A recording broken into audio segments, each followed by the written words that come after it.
Iepriekšējais sūknis turēja 1,5 bāri. Tagad uzliku sūkni.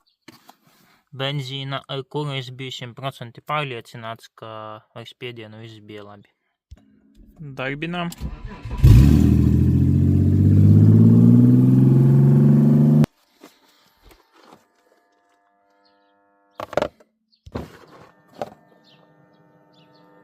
Vārdu sakot, nedaudz pāri 3 bāriem. 3,3, ka es iepriekš darbināju mašīnu bija.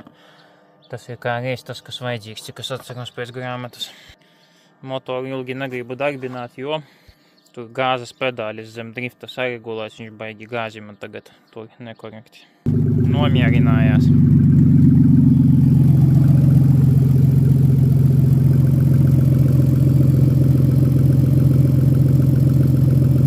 Viss labi ar spiedienu.